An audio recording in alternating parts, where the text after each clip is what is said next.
Asmadgurubhyo Namaha, Asmadparamagurubhyo Namaha, Sarvagurubhyo Namaha, Shri Krishna Parabrahmane Namaha, Sarvam Shri Krishna Arpanamastu. We will start the class now. Can you hear me? Everything okay? Yes, yes. Okay. So I'll share the slides.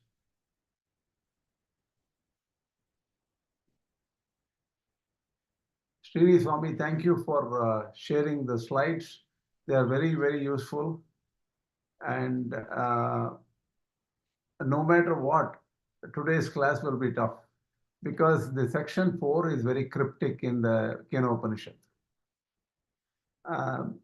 One thing I might have mentioned, do you remember? Can anybody answer? Is Kena Upaniṣad mentioned as a Vishaya Vakya in the Brahma-sūtras? Anyone? See, Brahma-sūtras is about summarizing a difficult, apparently contradicting views in the Upanishads. So Brahma-sūtras takes up information from different Upanishads and explain the controversies and gives the Vyasa's view of the controversy or the final decision taken by Vyasa. That's what Brahma-sūtras is about. Does it pick up any Vakya or sentence from Kena Upaniṣad to explain? Do you know? Anybody? Kena Upaniṣad 1.4 is picked up, right? Where he says that what is Brahman in that 1.1.2 it is picked up, right? No, it's not a Vishayavakya. See, Kena Upaniṣad does not come up in the Brahma-sūtras as a Vishayavakya for any sutra. See, each sutra has a Vishayavakya. Vishayavakya means a specific sentence related to where the controversy is and what decision should be taken regarding the controversy in the Brahma-sūtras. So, Kena Upaniṣad is one Upanishad, there is no Vishayavakya. Similarly, Mandukya Upanishad, there is no Vishayavakya from Mandukya Upanishad. These two, for some reason, the Vishayavakyas come from Kata Upanishad and several other Upanishads among the 10, not these two Upanishads. That's just information I heard from our great Acharyas, but that's what I know. I'm just repeating what I heard, that's all. Okay. So quick, see, today's lecture, what I want to do is, for the next 1 or 2 lectures, we have to revisit this information again and again for some time, at least 1 or 2 lectures. The reason is, the concept here of what is Adhyātma, what is Adhidevata, what is Vana, what is the summary of this Upanishad, what are the controversies at the end of this Upanishad. These are all very intriguing questions. And the term Adhyātma, Adhidevata, and all, they're used in different senses in the Upanishad, here in Kena Upaniṣad and also in some other Upanishads. So we have to sort of think carefully. And now we are only teaching Śaṅkara Bhashya. So we have to clearly understand what does Śaṅkarācārya mean. Unfortunately, his Kena Upaniṣad Padabhashya is cryptic. It's not very explanatory. Of course, probably Acharya thinks that he has explained everything, and maybe there are very intelligent students who have understood Śaṅkara Bhashya very well. But if I look at Sachidananda Swami Saraswati's writings, or look at Hiryanya's writings, some of these issues could be explained better. There are still open issues. So my purpose here is, for today, let us not focus on the Sanskrit issues. There are Sanskrit issues in this section. For the wordings of the Kena Upaniṣad is not easily translatable using the original words and sentences used in the Kena Upaniṣad is in this section. The Sanskrit is a little bit awkward. And Śaṅkarācārya himself says, oh, this should be really read as this. This should be read as this. This doesn't seem to make sense, the original wordings as it is. But that is the original wordings. So even Śaṅkarācārya or maybe even other acharyas find that these words are cryptic and problematic. That's how some of the Upanishads are. That's the bottom line. Nothing can be done about it. So we will not bother about is this Panchami Vibhakti, which is Shashti Vibhakti, what is the usage, Sanskrit usage here, what is Sanskrit, how should it be understood? Don't worry about the Sanskrit for some time. Focus on certain critical spiritual issues. What exactly is this Upanishad saying? Do I understand this Upanishad? That is the focus of today's class. Okay. Now let me start from the slideshow.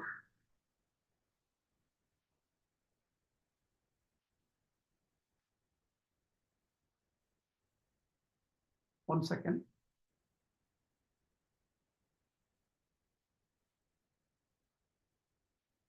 Can you see my slide? Khanda 4, lecture 18? Yes. Okay, now let's go further. Okay. Chaturtha Khandaha, fourth section. Brahmeti hovacha brahmano va etad vijaye mahiyatvam iti tato haiva Vedānta Brahmeti. Uma replied, because Indra had asked, who is this Yaksha? Uma replied, this is Brahman, to be sure. So Brahman sees his victory. The victory belongs to Brahman. You are just used as pawns in the game played by Brahman. You are just nimitta. He used all of you in this whole game. And in the victory against the devata, against the daityas.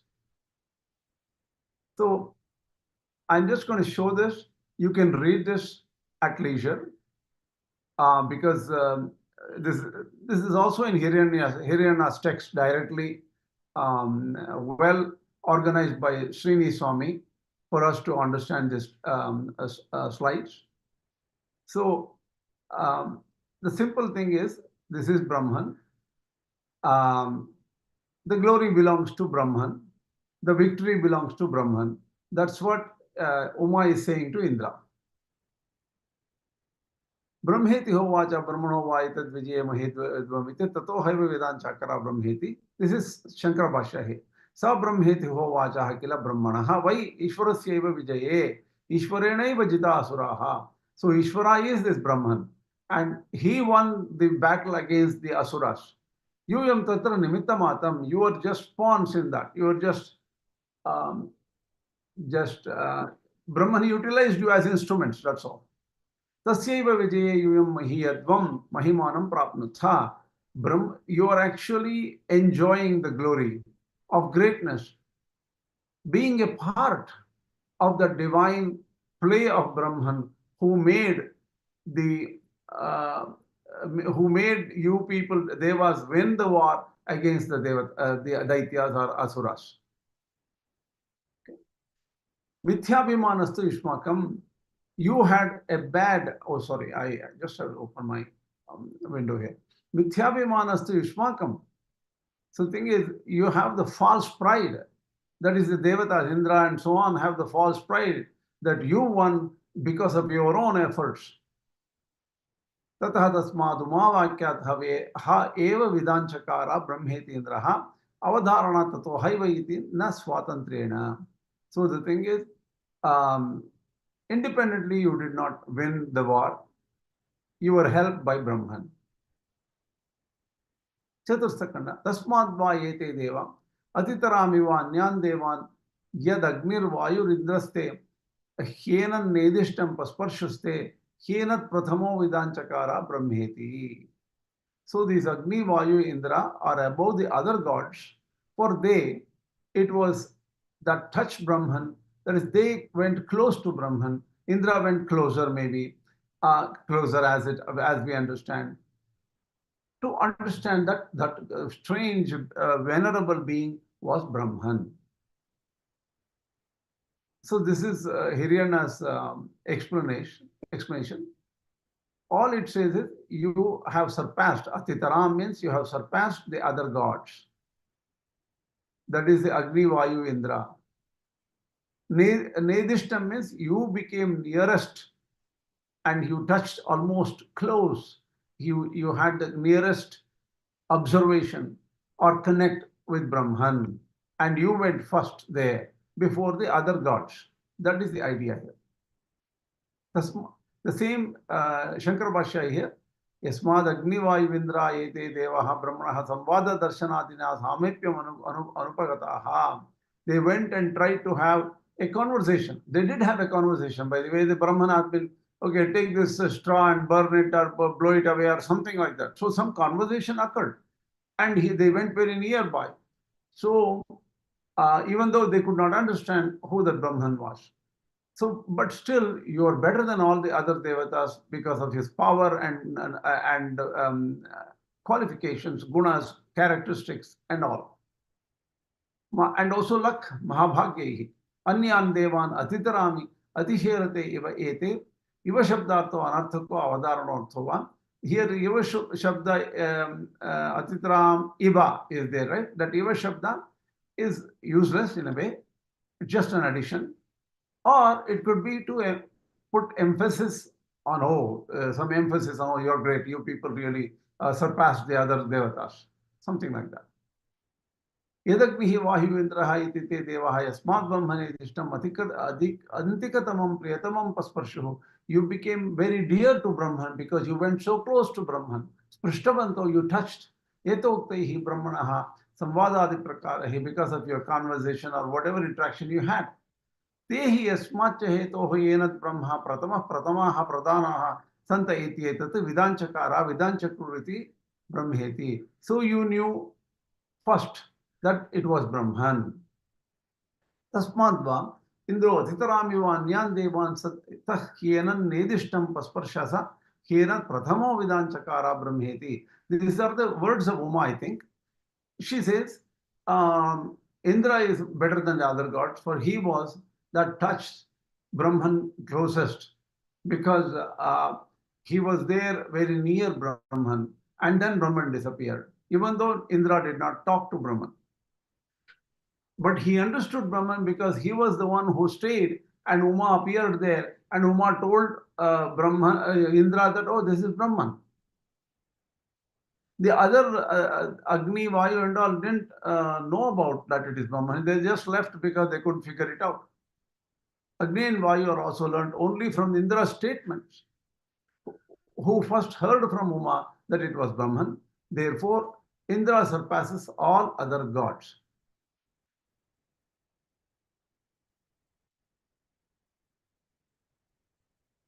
Yasmat, this is Śaṅkara Bhashya. Again, this is pretty much same.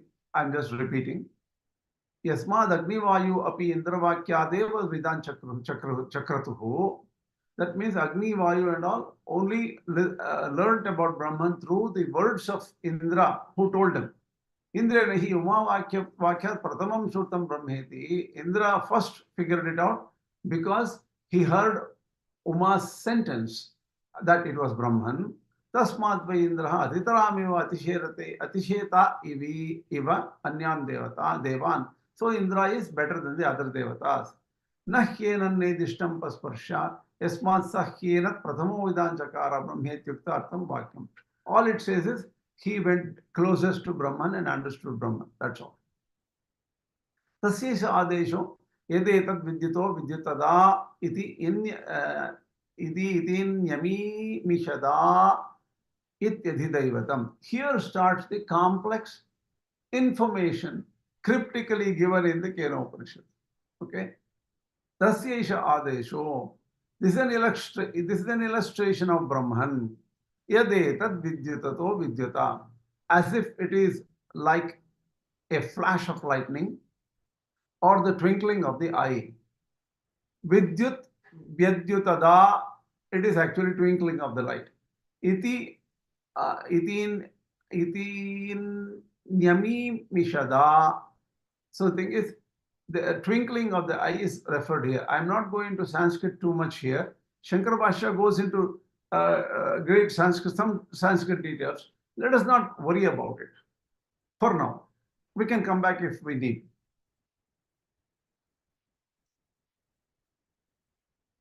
So, Adesha, Tasya Adesha means giving of a parallel instance to Brahman, who is really without a parallel. What does it mean? Brahman cannot be explained. There is no analogy to Brahman. In fact, what do you call? There is a statement in the Ramayana, Sagaropamaha. If somebody asks, how does the ocean look? How can you tell me what else is there which is similar to ocean? No, ocean is similar to ocean. So Brahman is similar to Brahman. There is no equal to Brahman. So you cannot give another analogy to explain Brahman. But there is an analogy given here. So look, Brahman is like a flash of lightning. Brahman is like a twinkling of the eye, like a sudden lightning. So here, Śaṅkarācārya says, okay, there in the Brihadaranyaka Upanishad also a similar statement comes like sudden lightning. This is what the English explanation of Hiranyana is saying here. Brahman showed itself like a lightning to the gods once and disappeared because that venerable being Yaksha came and disappeared. Don't worry about the Sanskrit here. Is so the summary simple is that he came in this form of a sudden appearance and disappearance, which could be just likened to lightning or the twinkling of an eye. It is Adhidevata. This is a analogy with respect to its divine form. That's what here he says. The word divine form is related to the gods. Ityadhidevatam, it says. See let's quickly look at Śaṅkara Bhāṣya. Tasya prakatasya brahmana esha adesha upamadesha. Now there is an analogy given to Brahman. Nirupamasya brahmanaha. There is no analogy, there is no equivalent to Brahman, but still there is an analogy given here. This is about, again, lightning and the twinkling of the eye. That's what is said here. So, yatha sakrit vidyutam. This is the Brihadaranyaka Upanishad 236. So, there is a similar statement in Brihadaranyaka Upanishad. So, it is like lightning. So, we have to understand that one. So, I'm just not going through the rest of the Śaṅkara Bhāṣya because we understood what it is. Okay? And all the Sanskrit details I'm not touching right now. Iti adhidaivatam devata vishyam brahmanaha upamana darshanam. So this is an adhidaivata example. Devata vishya. This is about the devatas. Brahmana upamana darshanam. That is, this is an analogy given to understand Brahman. Now, Atha Adhyātma. It goes out to the next section called the Adhyātma. Before we go there, let us focus on the word Adhidevata. Do you remember a different meaning given to Devata earlier in the Kena Upaniṣad? Anybody?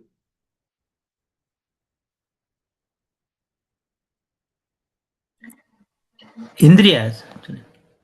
Correct. Indriya is the another meaning given to Adhidevata. So, Devata means Indriya. So, if you start thinking about what is the concept of Kena Upaniṣad earlier in the first two sections. The first two sections basically said your Indriyas work because of these Brahman inside, because of Paramatma or Ātman inside, the Indriyas work. But the Indriyas cannot perceive Brahman. Mind cannot perceive Brahman. So it is beyond what is known, it is beyond what is unknown. It is known to the person who thinks he doesn't know, but it is unknown to the person who thinks he knows. These are the explanations given in the earlier portions of Kena Upaniṣad. It is the eye of the eye, mind of the mind, ear of the ear. So it makes other senses work. So what does devata here means? The senses operate because of Brahman. Similarly, the divine beings are also known as devata, right? The divine being is Indra, Agni, and all. So there is another instance earlier in the Kena Upaniṣad. Śaṅkara Bhashyam refers to the a story in the Upanishads where the after doing a lot of tapas, body control, mind control, and all, virochana from the side of the asuras or rakshasas. So virochana, and I think asura and rakshasa are different terminologies. Let us keep it as asuras for now. Okay, from the asura camp, virochana camp, from the devata camp, Indra came. Both went to Chaturmukha Brahma and teaches Brahman. So Brahman said, whatever you see in your right eye is Brahman. So the Virochana went and dressed himself up and looked at himself in a mirror or on the reflection on a lake or something. Then he says, "Oh, this is Brahman. I am Brahman." So he thought that body is Brahman. Eventually, that was erroneous, right? Indra had to go 2 or 3 or 4 times then to figure out not body is not Brahman, my Indriyas are not Brahman. Brahman is something within. So he understood it in a different way. So in there we have to understand Adhidevata as something related to Indriyas. Why do we connect these devatas and Indriyas together? Because the body which has eyes and ears and all seem to work only when there is a divine help. So even the operation of the eye, perception of objects using mind, all seem to work with not just the physical apparatus. It is something beyond. There is some kind of a divine thing helping in that sense. And even in the Vedas, Mai Medham, Mai Prajam, Mai Indro, Indriyam Dadatu. In the Vedas, when they do the daily fire sacrifice for a brahmachari, they use this mantra, Mai Medham, Mai Prajam. So the thing is, whatever I might have said these mantras wrongly, please don't take it. I'm just saying it from memory. I have never practiced these mantras properly. So, let Indra give my Indriyas, or my senses operate because of Indra. Let Indra bless me with the right senses so that senses work properly and I understand truth properly, kind of things like that. So the devatas are behind these Indriyas. So Adhidevata means, so this is an analogy given to Brahman. We understand Brahman indirectly through this analogy of this devatas who are powering our senses. Okay? Next, Atha Adhyātmam Yadetat Gacchati Yadetat Gacchati Cha Manonena Cha Etad Upasmarati Yabhikshnam Sankalpaha. In the next in regard to the individualized self, here Adhyātma is said to be individualized self, that which relates to self. Right? So, with respect to that, the mind appears to reach Brahman, and by the same mind, one remembers Brahman constantly, volition. So, how do we know Brahman? Means, with respect to our self, individualized self here, the real self is the self of all, Atma of everybody. Here he says individualized self is the self related to this body, mind. So the mind, what we call it is, oh, this is my mind, I can think, right? The mind appears to reach Brahman, and through mind, one can remember Brahman constantly by willing. Volition is willing, by sankalpa. This is the general meaning of the words of the Upanishad. Now let's take further. Adhyatmam is the illustration related to the individual self. Yad etat gacchati eva cha manaha. The mind seems to approach and it seems to perceive Brahman. And mind can also upasmarati, that is, can remember Brahman as if Brahman were near. Abhikshnam incessantly. Sankalpaha, the volition is also points to Brahman. Because the mind conditions, because of the mind conditions Brahman, decision, memory, and like mental states indicate Brahman as clearly as it is, as if it is being perceived. So mind really cannot perceive Brahman, right? That is known even in the earlier portion of it is beyond mind. But the mind is the nearest. When mind operates, we know that, oh, Brahman can be perceived. That is the nearest we can go to understanding Brahman. So this is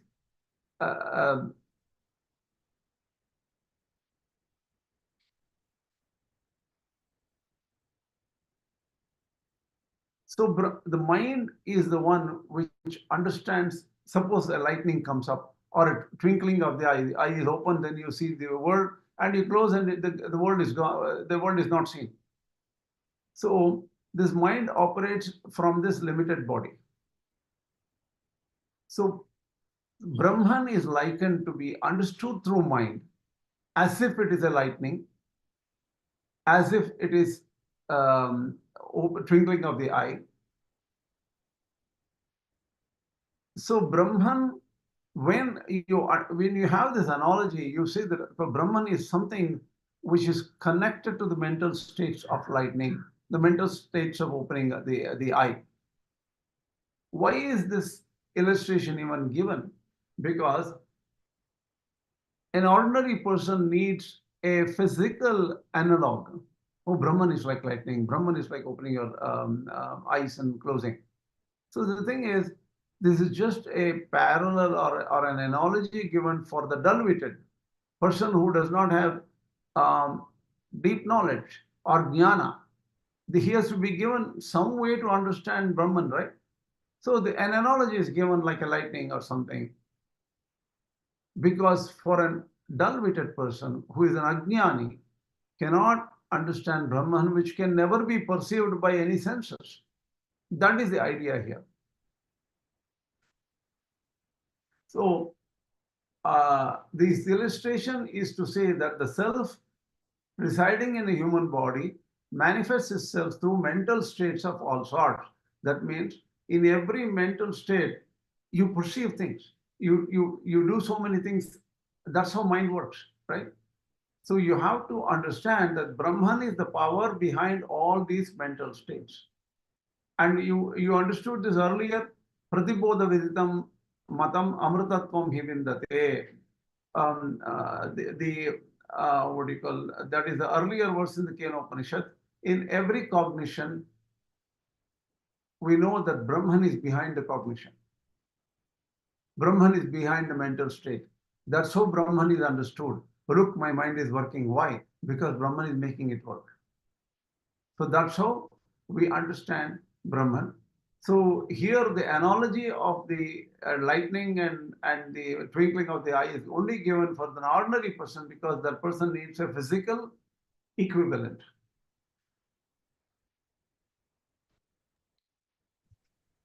Excuse me, there is no difference between Brahman and Atma? No difference between Brahman and Atma for Śaṅkarācārya. Here No, there for is no individual self is not really. This is Śaṅkarācārya's explanation, no? Please, I didn't hear. This is the Śaṅkarācārya's meaning you are telling, no? Yeah, definitely. One second, let me change my sound settings. I'm not able to hear properly. I need to change my sound setting. 1 second.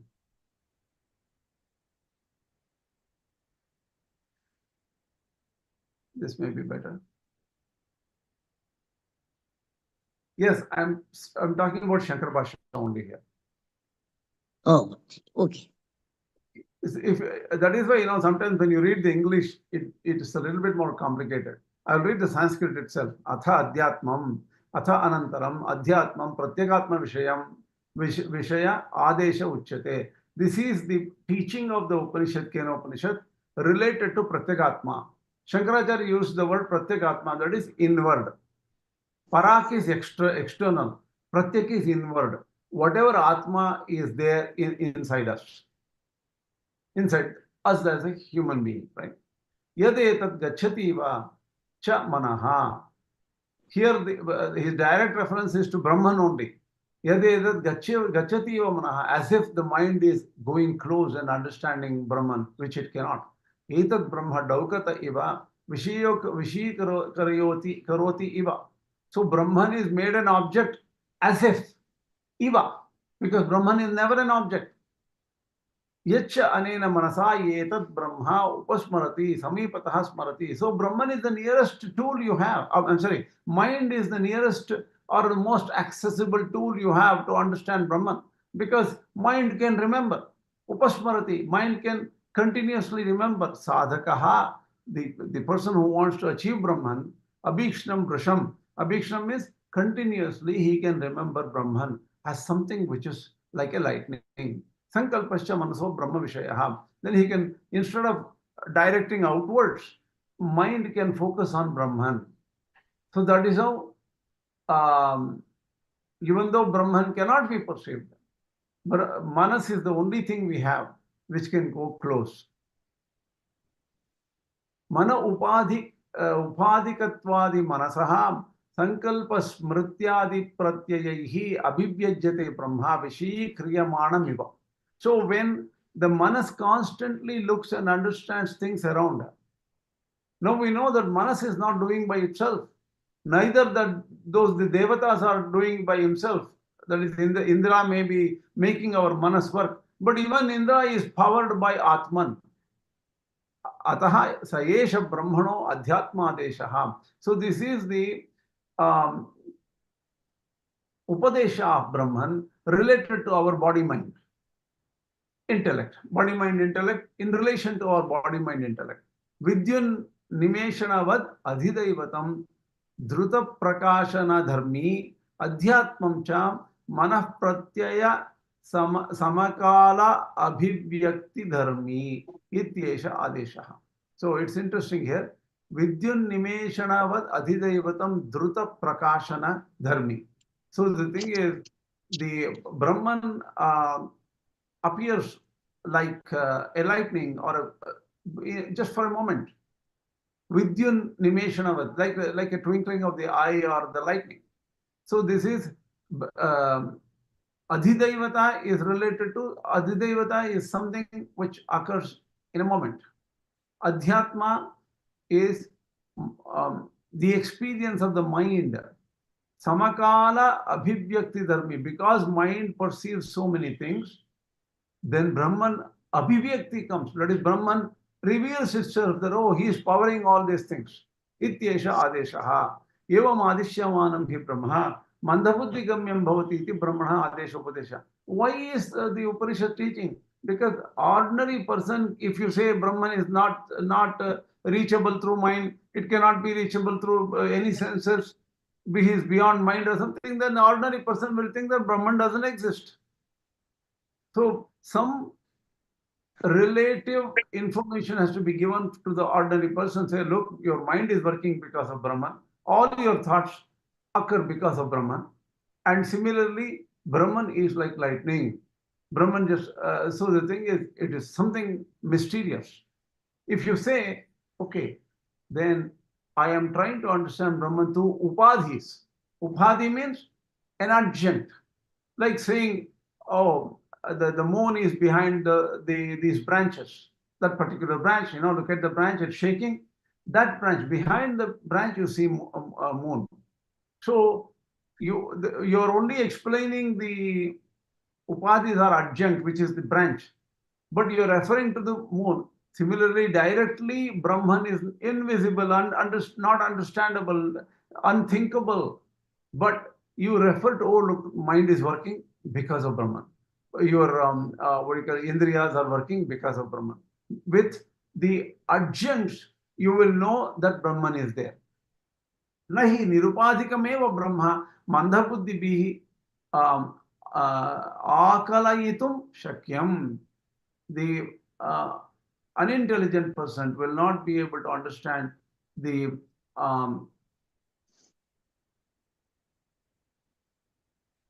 nirupadhika means adjunctless, attributeless Brahma. Tadhavanam. So how do you understand this?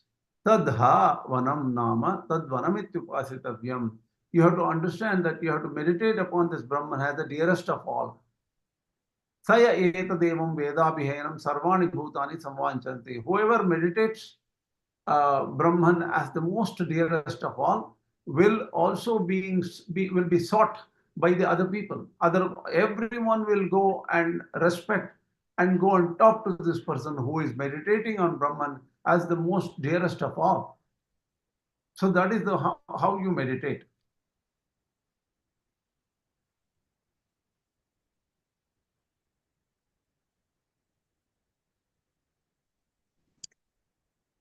I have a question, Krishna. Okay.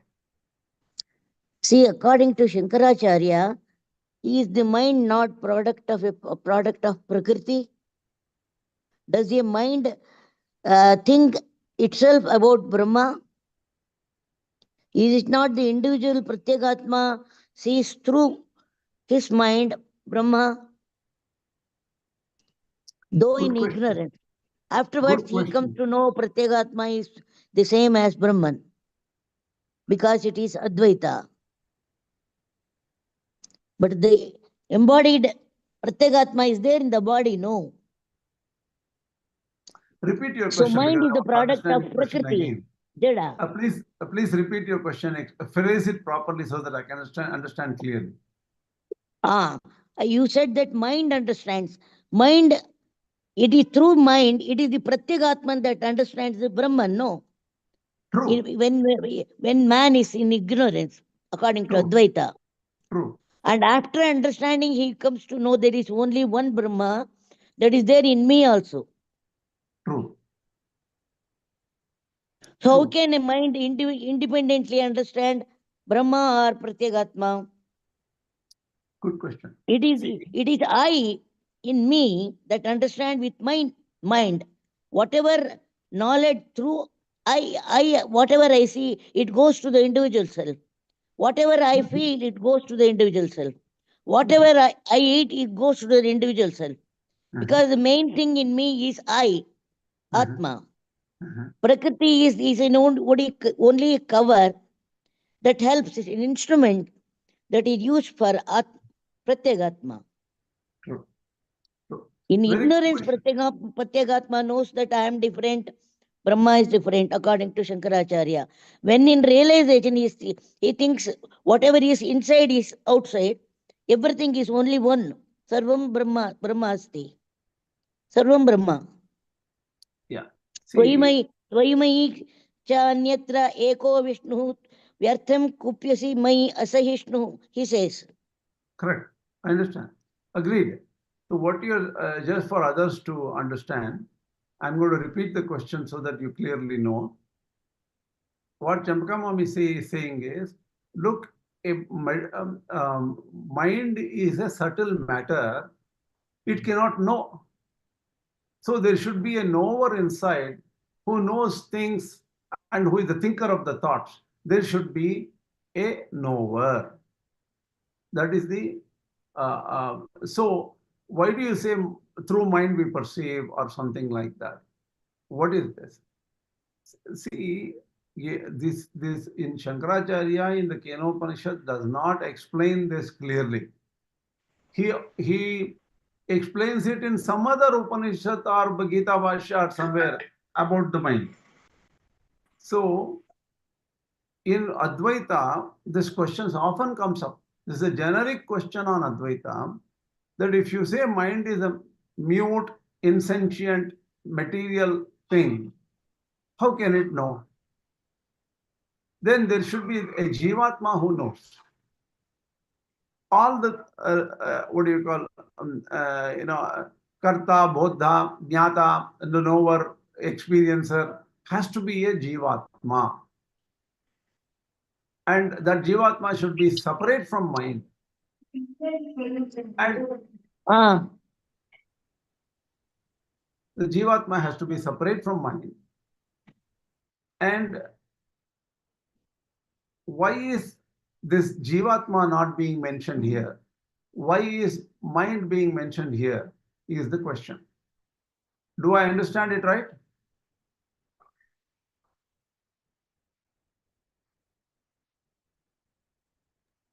Silpaka Mami, do I understand your question right?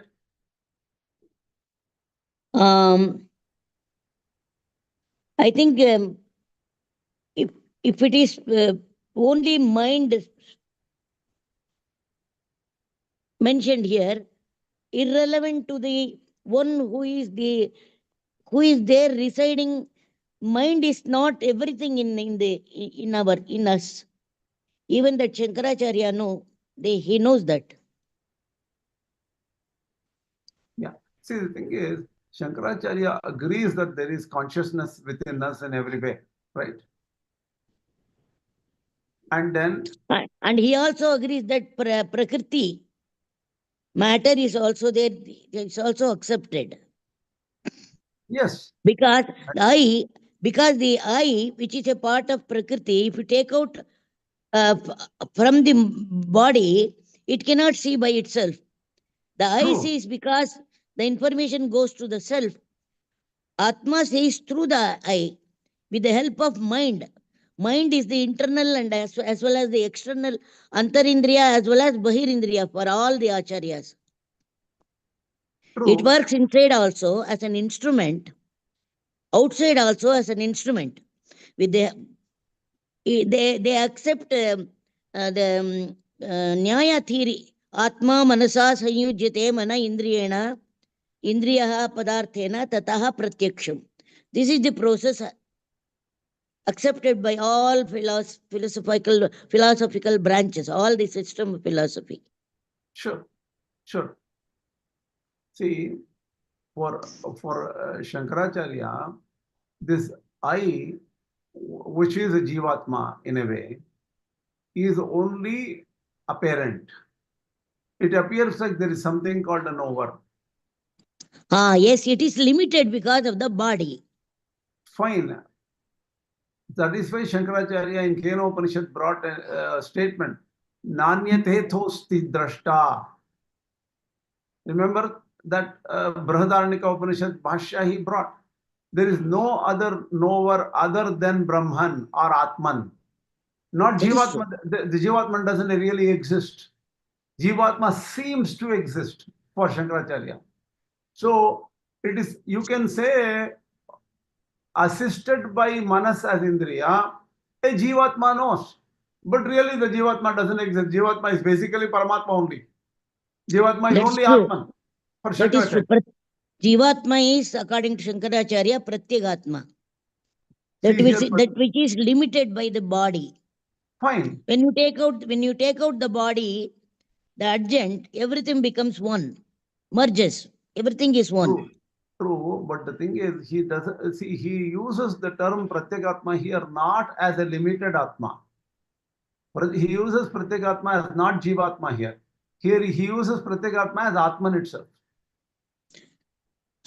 Even what is there in us is also Atma only. For Śaṅkarācārya, Pratyagatma is only said because it is inward, limited. And when you take out the limitation, it merges. It all merges in one. That's therefore Brahman. Fine. There is nothing separate than Brahman. Then what is your question? Nani, my question is because you said mind understands. Mind cannot understand by itself. That is my question. No problem. It's agreed. There is no question about it. Here, through using the mind only, Śaṅkarācārya is saying, there is consciousness behind. And the conscious, so here, Śaṅkarācārya does not accept a Jivatma which is real. It is only a reflection. He uses the term Chit Chayapati. Chit Chayapati means the chit as consciousness is reflected in the body, mind, intellect platform, complex. So it is a reflection. So a reflection of what? Reflection of Atman. So the thing We is, can you say can Brahman also. What? Reflection of Brahman also we can say. Same, Atman Brahman only, yes. That is what is known as the Jiva for Śaṅkarācārya. When you look deeper, Yes, the Jiva, when you see it without any Upādhis, that is only Atma. that is agreed, that I accept. But in ordinary in an ignorance way, ignoratical way, we say, my mind sees, my eye sees. But it usually what is there in us, Pratyagatma sees through all these Indriyas, So we agree instruments. here, we don't disagree here. But what you call in the sentence, Yan Manasana Manute, and all this in the original sentence, Śaṅkarācārya explains it in that way. He also means that mind is only matter. Mind cannot know. But he says it is reflection of Atman on mind, which is the knower. Fine. Okay. Fine. There is no controversy here. Okay. Just one question. तद्धावनं तद्वनं नाम तद्वनमित्युपासितव्यं सय एतदेवं वेदाभिहैनं सर्वाणि भूतानि संवाञ्छन्ते. I'm just reading the Śaṅkara Bhashya here. किंच तद्ब्रह्म किल तद्वनं नाम तस्य वनं तद्वनं तस्य प्राणिजातस्य प्रत्यगात्मभूतत्वात् वनं वननीयं संभजनीयं. He says all beings, the self is important. Pratyagatma is important, and that is why it is to be worshipped. Sambhajaniyam means it is the dearest of all. See, this dearest of all, do you remember in another statement in the Upanishad which talks about this dearest? It is in the Yajnavalkya Maitreyi conversation. Navare patyuh kamaya patih priyo bhavati atmanastu kamaya patih priyo bhavati navare vittasya kamaya vittam priyo bhavati priyam bhavati atmanastu kamaya vittam priyam bhavati. This is said in the Brihadaranyaka. What it means is, not because a person is a husband, is the husband dear to the wife. Because of Atman, it is dear to the wife. There, Śaṅkarācārya uses the term Atma as individual self, or because my own good, it is only because my interests are important. So people are all ego-oriented. They're ego-oriented. Here, Śaṅkarācārya uses the Pratyagatma as directly Atma within. And here Atma is that real Atman. Some Vananiyam, Sambhajaniyam, that Atma should be worshipped. And he is the dearest of all. Ataha tadvanam nama. Even there, Śaṅkarācārya, Atma can be taken there as not only Jivatma, but also Paramatma there in that context also. We'll talk about it later. Atmanastu kamaya is, there it is taken as ego. Because Atma for Śaṅkarācārya is Nirguṇa, so Nirdharmaka. So it cannot have any kama. So it is taken as their Jivatma here, Devatma in that context. Here, Atma is taken as that which is dearest for all, and that should be worshipped by all. Ataha tadvanam nama. So the word vana is used for that sense. Prakhyatam Brahma tadvanamiti yataha. So he is well known as the term vana. Tasmat vanamiti anenaiva gunabhidanena upasitavyam chintaniyam. It's a very important point. Śaṅkarācārya understands that you have to have gunas to understand Brahman. So what is the guna here? Guna is characteristic. Guna is that which is most dearest to everyone. Think that is the dearest person.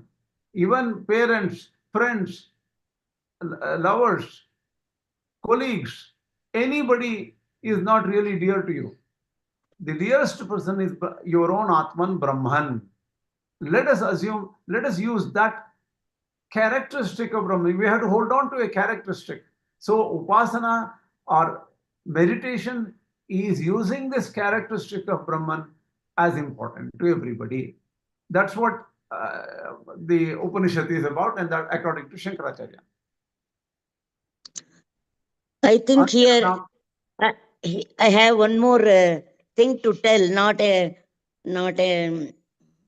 anything against what he said. That is, one person is dear to me because what is there in me is there in him also.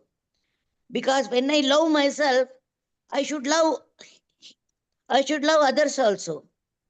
If you take it in the fullest term, so what the Atma is there in me also, Paramatma, it's in you also. So because of that, we love each other. But because of the limitation, maybe that we mistake, we select somebody, we don't select some others. maybe, yeah. No, it's fine. Accept it. Anena namna upasanasya phalamaha. So what is the value? What is the fruit of such upasana? If somebody does meditation on this Atman as the most dearest of all, what is the phala? Sahayaha kaschit etat yathoktam brahma evam yathokta gunam veda. If one knows Brahman as the dearest of all, upaste, and who meditates on such Brahman, abhihayenam upasakam sarvani bhutani abhisamvanchanti.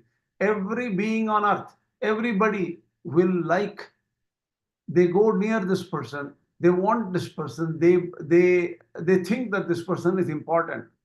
Yatha Brahma, just like Brahma, so he will become similar to Brahma in that sense, that he will be wanted by everybody and he will be worshipped by everybody. So it's saying, it is praising the Upasaka here. There's one question here. Huh? When it means yathokta gunam, whether it is also meaning the attributes to Brahman? Here, Brahman's Yathokta attribute. Gunam is attribute only. See, Brahman, though attributeless, it is giving a Upāsanā methodology to focus away from the matter and material desires. So you need one attribute to meditate on. Without attribute, it's not meditatable, right? You cannot meditate on something without an attribute. Nirguṇa Brahman is cannot be meditated upon. So he is saying, meditate on Atman as the dearest of all. That's all. Okay. Swami, I have a question. Mhm. When we talk about Śaṅkara Bhashya, we always say that Śaṅkarācārya doesn't accept the Jivatma as a real entity. But that's in a different level of reality altogether, right? True.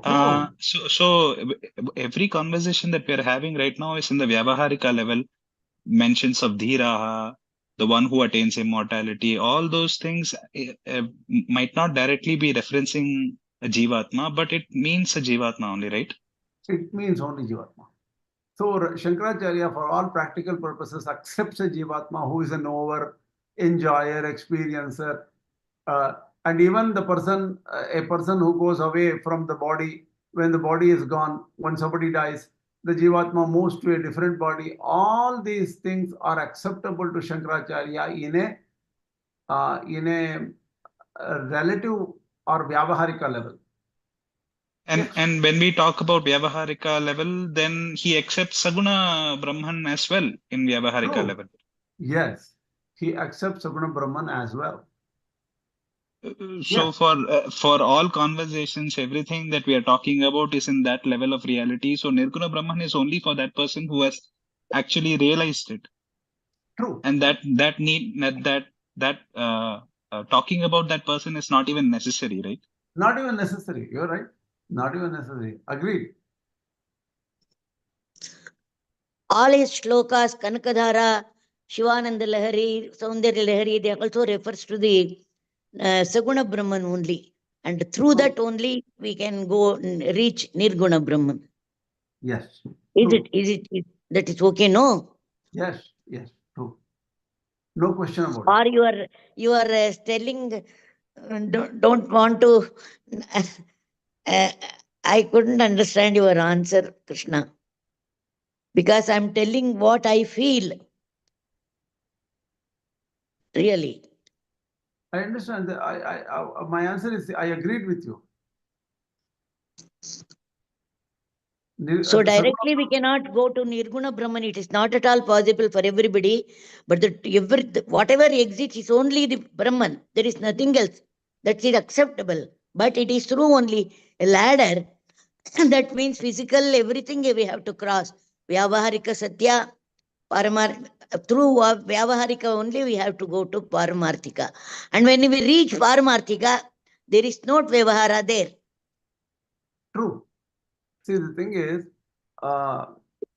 they do believe in a jnani who can be at such a level, who does not have any karmas, who has already gone beyond all vyavaharika. They accept a jivan mukta who is already brahmajnani.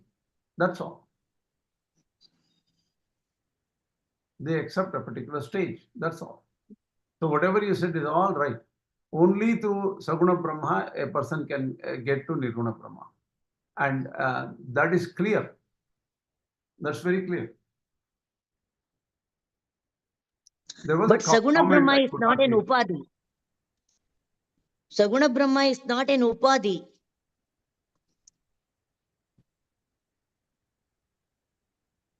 Why not? No, because still you can visually you can realize this Saguṇa Rupas also. Fine. So it is not. Will you say that Saguṇa Rupa is Upādhi? Somebody, I thought some message. That's why I'm answering that. I'm asking it. everything other than Brahman is a Upādhi only. Everything other than Nirguṇa Brahman is a Upādhi only. Because Nirguṇa Brahman is the real Tattva for Śaṅkarācārya. There is nothing called Saguṇa Brahman. Saguṇa Brahman is only intermediate. Okay, if you say how many truths are there, how many absolute truths are there, Paramarthika Satya is only one Atman. That is Nirguṇa Brahman. That is true, but And Prakriti, Saguṇa Brahman is not Paramarthika. No, Prakriti is Upādhi, but Saguṇa Brahman is not. I think you cannot call it as Upādhi. Because the Brahman can be realized through two ways. Saguṇa Brahma is also, it can end up automatically in Nirguṇa Brahma. Saguṇa Brahma you cannot call as Upādhi, I think. Because the Brahma can express in the form of Saguṇa. He can take the form of Guna. See, that is in him. That is there in him. See, the thing is, Śaṅkarācārya takes different explanations he gives, right? But in his final theory of Advaita, Saguṇa Brahman is also a relative reality, right? And all relative realities can be at best only Upādhis. Saguṇa is just a conception. Saguṇa is a conception. This idea, Saguṇa Brahman as Upādhi, I don't think that is. Upasakanam, what is the rupa for Paramatma? Upasakanam, to make it easier for Upasakas, is the rupa, right? And I think Upādhi can be ascribed to that also. Because the Nirguṇa is not understandable. Nirguṇa is only, according to them, realized through Nididhyasana. For Shravana, Manana, you need a Saguṇa Brahma for Shravana and Manana. So, see, in Bhagavad Gita, he says, Saguṇa is necessary. Even Sharanagati to Saguṇa is necessary. Only due to the grace of that Saguṇa Brahman, you will get Triputi Laya, or the fusion of knower known and the means of knowing. So, But all these things, even the Sharanagati and everything is Karma Yoga for Śaṅkarācārya. Through Karma Yoga, nothing can be really achieved. Brahma Jnana cannot be achieved through Karma Yoga. So what it is the Brahma Jnana comes by itself, like a lightning. And that cannot be achieved through any Upāsanā or any karma. Even here in the Kena Upaniṣad, Indra, Vishnu and all, they are all devatas. They cannot give you Brahman. Upāsanā cannot give you Brahman. Upāsanā is only for Chitta Shuddhi or purification. But Brahma Jnana has to come directly to you. And to some people who have Chitta Shuddhi, Brahma Jnana can come naturally because Brahman is the only thing which exists. See, we have to understand, a person can achieve a real realization according to Śaṅkarācārya only through the method of Neti Neti. And even Saguṇa Brahman has to be Neti Neti, not this. Saguṇa Brahman is initially accepted as Brahman. Initially accepted. Afterwards, it is not this. Because Saguṇa is also inside the realm of Vyāvaharika Satya, not Paramarthika Satya. All the stuff we do, teach, learn, study Upanishads, study Vedas, think, go to temples, worship, this, that, they are not Paramarthika Satya. They are only Vyāvaharika. The Paramarthika Satya is Nirvikalpam, Shuddham, Nitya, Shuddha, Buddha, Mukta. Unknown to us, unknowable to us, because it's never an object. It's beyond all objects. Only Saguṇa is an object. So if Saguṇa is an object, that is Neti Neti. The moment you can do Upāsanā on Vishnu with Shankha, Chakra, Gada and all, that is not Brahman. See, I will tell you next time, I will pick up a passage from Brihadaranyaka and I will tell you how he defines Brahman. You can say there are two different Śaṅkarācārya. One person wrote Brihadaranyaka, one person wrote this. This is not possible.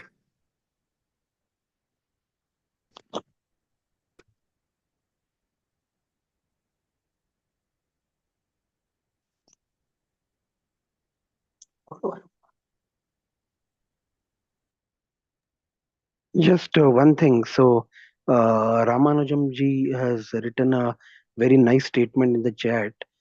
Crossing Upādhis is seeking Brahman, as per Śaṅkarācārya.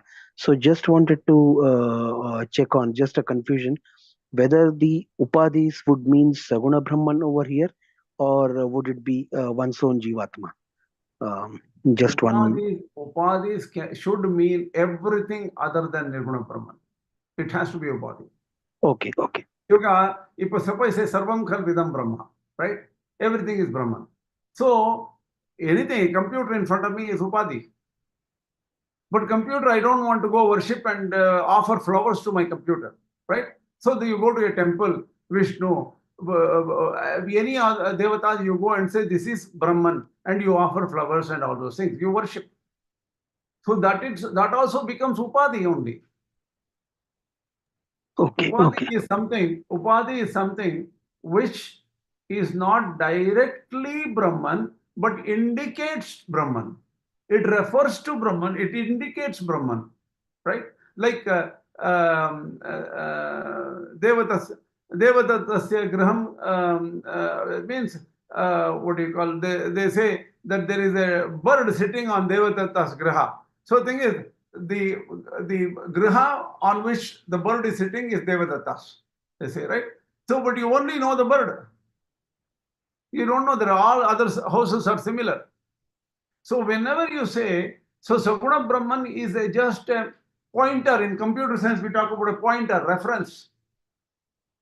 Because you cannot objectify, you cannot think about Nirguṇa Brahman, you need something. And that is Saguṇa Brahman. And Saguṇa Brahman is also relatively real. He can give you a grace. That is why grace or daya, grace does not exist in Nirguṇa Brahman. How can it? See, Nirguṇa Brahman blesses you, only Saguṇa Brahman blesses. But Śaṅkarācārya also agrees that Saguṇa Brahman gives a grace. I didn't hear you. But Śaṅkarācārya also agrees that grace is required for attaining moksha. True. There is a disconnect between in Śaṅkarācārya's philosophy. He tries his best to disconnect between what is relative reality and what is absolute reality. Can Okay. we have that? Can I say something? I think long back you gave us an example of a red flower, and you put a crystal in front of it. The crystal turns red. So the red flower is a Upādhi for the crystal. I remember you telling us once.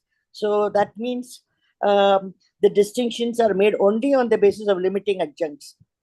That is the limiting Upādhis, I think, which True. prevent reality. Am I right in that? See, what's your question again? The limiting. My question is not. It's not a question. Did I understand correctly? See, you are talking about the flower and the crystal or something like that, right? Yeah.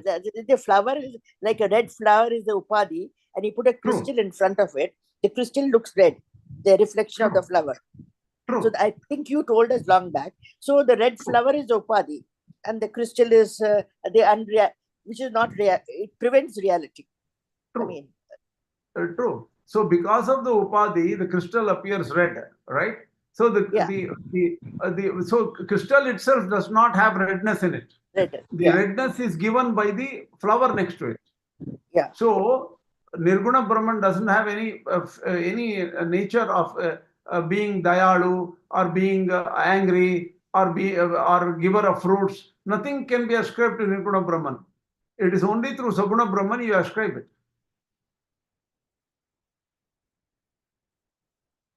So what question do you have? Swami, when the Upasaka actually realizes it in the Paramarthika level, which is what Śaṅkarācārya is trying to describe through all the Vyavaharika level descriptions, he realizes that there is nothing to be done as well. What do you mean nothing to be done?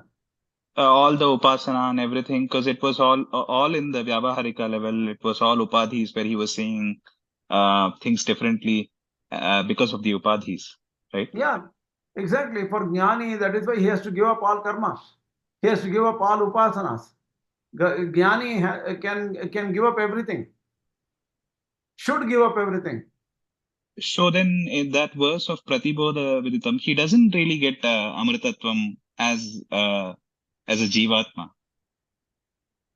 Or I mean, of course, he doesn't talk about Jivatma. No, he already realizes that Brahman is the one behind everything. So he doesn't need any help.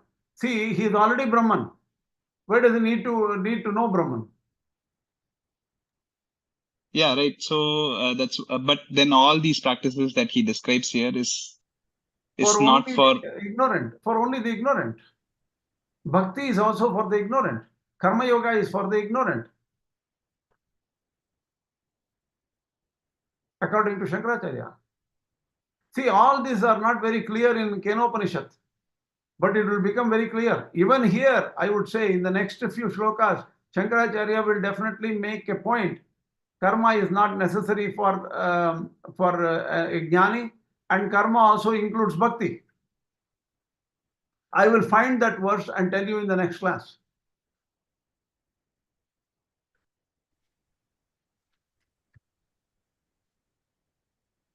I'm not able to see chats.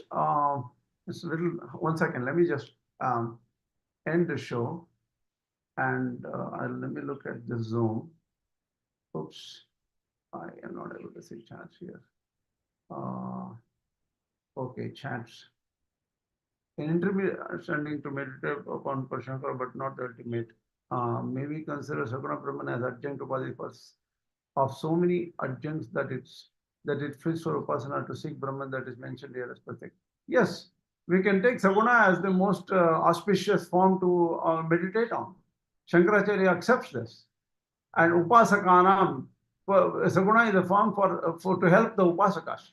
And Upasaka for Śaṅkarācārya is a Krama Mukti guy. Do you know what is Sadhya Mukti and Krama Mukti in Śaṅkara Bhashya? Are you clear about it? What is Sadhya Mukti and what is Krama Mukti? The Krama Mukti is for eventual moksha. Eventual moksha means what? The person who does upasana, meditation, worship, offering flowers, going to temples, all these things will only lead to Krama Mukti. That means he has to take different janmas. And finally, after millions of janmas, he will be ready to get Jñāna. This is very clearly explained in the Ishavasya Bhashya of Śaṅkarācārya. Unfortunately, Ishavasya is the first Upanishad to be learned. Unfortunately, I had already finished Ishavasya to some other classes. I thought, why don't I take Kena Upaniṣad instead? If you want, in the next session, I may want to bring Ishavasya and explain to you the Ishavasya Bhashya of Śaṅkarācārya. Okay, but this time, let us finish Kena Upaniṣad according to Śaṅkarācārya. Let us finish Ramanuja Bhashya on Kena Upaniṣad, and also finish Madhva Bhashya on Kena Upaniṣad, and then go back to Ishavasya Upanishad if you want, or we can switch over to Kathopanishad if you want. I personally prefer Kathopanishad because I went through Kena Upaniṣad, Ishavasya Upanishad for several, maybe 1 or 2 years. I focused on last 1 or 2 years. That's why I want to bring Ishavasya Upanishad much later. But I can tell you one thing. Selective sections of Ishavasya Upanishad we can discuss, and I will explain to you. But Krama Mukti is Brahman as a Rupa, Saguṇa Brahman, Ette Kalyanatamam Rupam, Pashyami, I see your divine form, O Brahman, Agnenaya Supata Raye Asman. There the Sharanagati mantra is said in the Ishavasya Upanishad. Agnenaya Supata Raye Asman, please take me to the right paths. And the desires are so crooked, I cannot win over the desires. What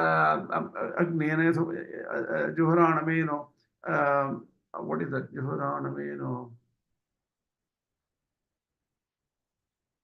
Nama Uktim Vidhema is the last word of Ishavasya Upanishad. We prostrate, we fall at your feet, we surrender to you. That is the meaning of this Nama there in Ishavasya. You know what Śaṅkarācārya says there? This is the prayer of a Krama Mukti guy. That means he gets moksha eventually. He will not get moksha immediately. The person who realizes Sarvam Atmai Mahabhut, everything is Brahman, he gets, that is immediate moksha. That is known as Sadhya Moksha. Sadhya Mukti is immediate. That is for a Jnani. So Jnana Deva Moksha. Jnana is what? There is nothing else. Brahma Satyam Jagan Mithya is Jnana.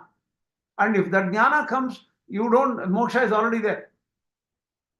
For the worshipper of Saguṇa Brahman, who thinks that, oh, he is the Brahman behind the sun, moon and earth, he is the beautiful one, he has Shankha, Chakra, Gada, whatever he wants to think. That worship and other thing is Krama Mukti only. Eventually, someday after Janma, that person may get Shuddhi, that is Chitta Shuddhi, and Atma Jnana he may get. Through maybe an Acharya. Doesn't matter. Tattvamasi. Someday some Acharya will come. Don't worry, don't look for Brahman, you are already Brahman. Why are you looking? You are already Brahman. Then only that is Sadhya Mukti in Śaṅkara Bhashya. But this is a good question Champaka Mami asked. I will clarify this using other Bhashyas of Śaṅkarācārya. The reason is the Śaṅkara Bhashya on Kena Upaniṣad is very, very small terse. Unless I can find some good information in the next few. He gives a wonderful post after explaining the whole Upanishad. He gives his own commentary here and there. I will check what Śaṅkarācārya has said. Also, we have not finished Vakya Bhashya of Śaṅkarācārya. Eventually, we may want to consider what a Vakya Bhashya is of Śaṅkarācārya. At least what I will do is I will summarize the main points in the Vakya Bhashya, which is a Excuse me, second Krishna, commentary given. one request, Krishna. Uh-huh.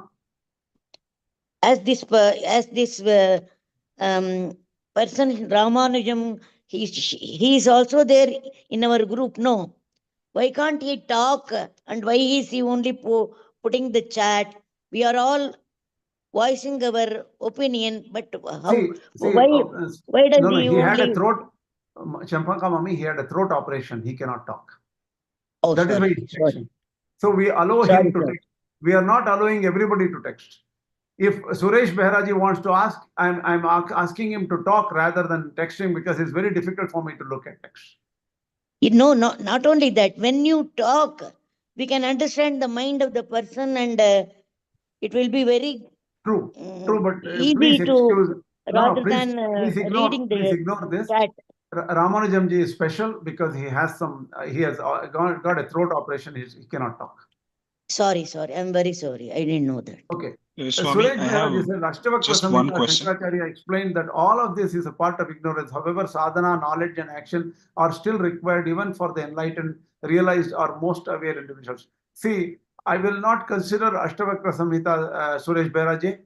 Ashtavakra Samhita is not considered as a major Prasthanataya Grantha. So we have to only take Granthas.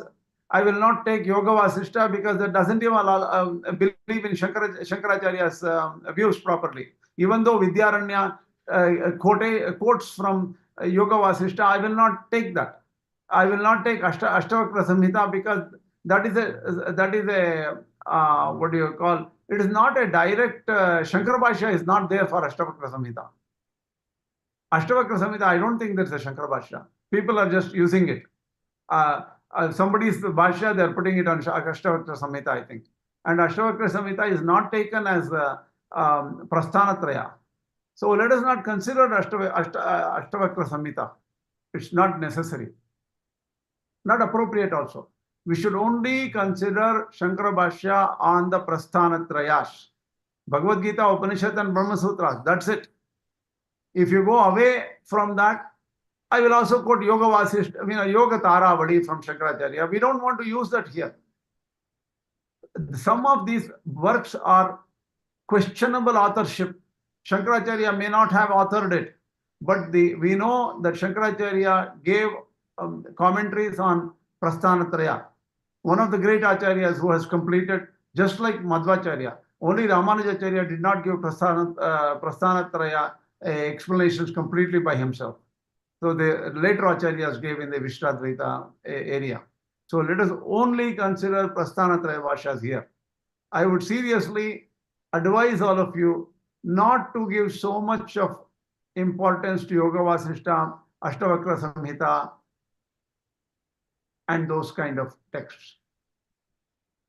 Okay, can I give my opinion, Swamiji? I mean, Okay, go ahead. Krishnaji. I did Yoga Vasishta, actually. It took me 3 years. And then Ashtavakra Samhita, what I understood, again, and I have not completed all of them, just like only probably few sloka. But I'm just, again, I'm not expert giving my opinion. Ashtavakra Samhita, I think it's isolated because only that is the last scripture you should study after go through all of them. So that the reason don't make it popularize or asked to not to study. If you are not meditating, then they will clearly say don't study Ashtavakra and Ashtavakra Samhita because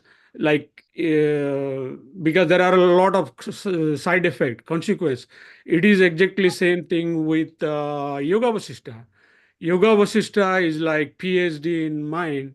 So then if I study and then I like eating my own mind of myself, then it create a lot of confusion, chaos.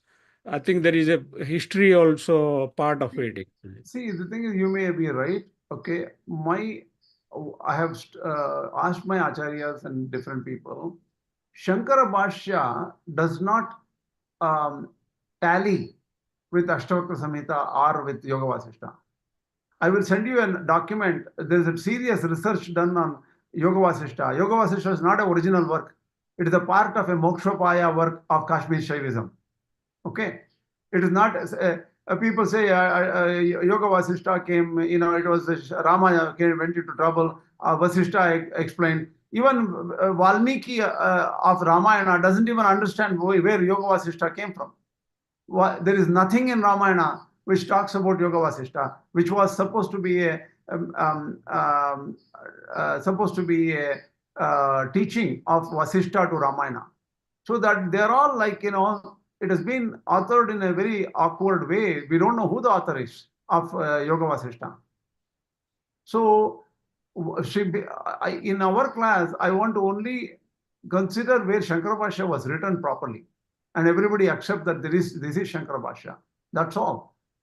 So, this is like saying Śaṅkarācārya did not, was not high enough in the level to understand Ashtavakra Samhita. So, he did not use those ideas in his Prasthanata Bhashyas. Doesn't seem reasonable.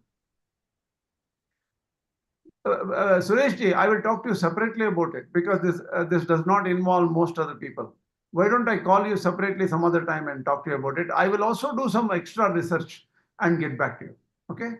Yeah, that's why I don't want to disturb the flow. So that's why instead of me talking, I put it in the text just No for problem. No, we will take this up definitely. I am also interested to go deep. I have done some research, but I'll talk to you separately without this class here. Okay? Some personal. I'll do it.